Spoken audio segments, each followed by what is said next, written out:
हसन गाज़ी कयो एहसान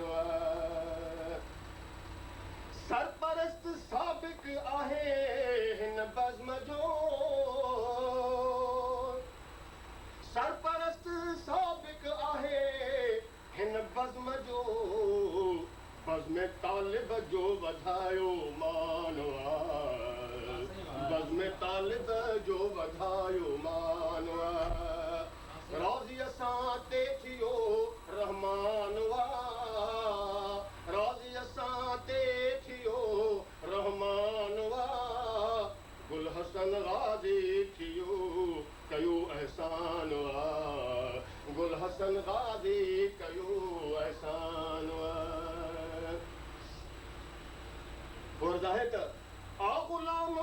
नबी सां साण गॾु आ गुलाम नबी सां साण गॾु अॼु महेसर पिण थियो महिमान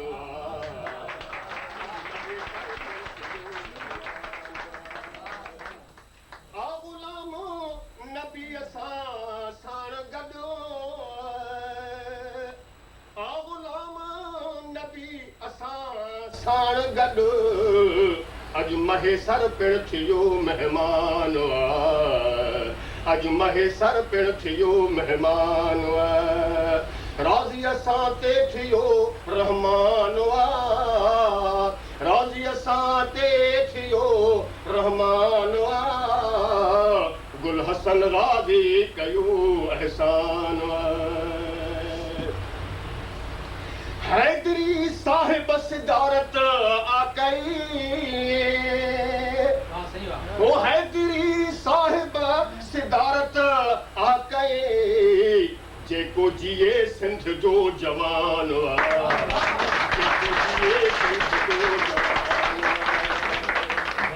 हैदरी साहिब सिदारत आकई हैदरी साहिब सिदारत आकई जेको जिए सिंध जो जवान जेको जिए सिंध जो जवान राज़ीअ सां ते थियो रहमान राज़ीअ सां ते थियो रहमान गुल हसन गाज़ी कयो एहसान गुल हसन गाज़ी कयो एहसान अॼु त वरियनि जा मिलिया विछड़ियल वरी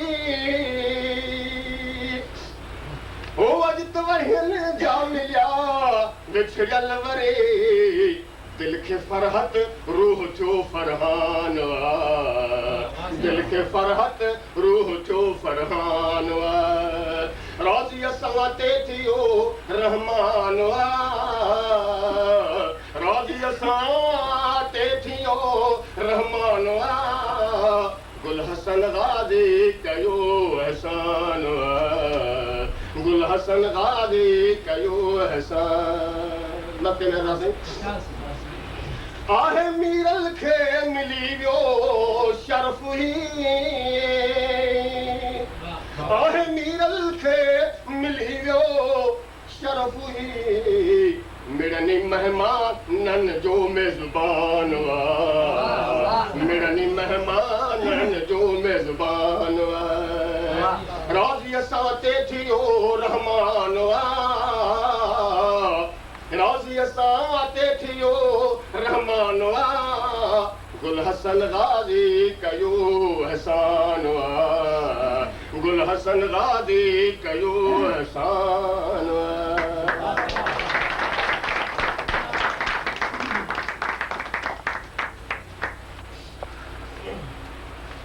साईं अर्ज़ा है सिंधी माण्हू सुहिणा सुहिणो संदन वेस सिंधी माण्हू सुहिणा सुहिणो संदन वेस अजरक पहिरनि अंग ते फासा पहिरनि खेस मीरल मुंहिंजो देश आहे माखी खां हाणे साईं आऊं अर्ज़ु कंदुसि मोहतरम गुलाम नबी महेसर साहिब जन खे त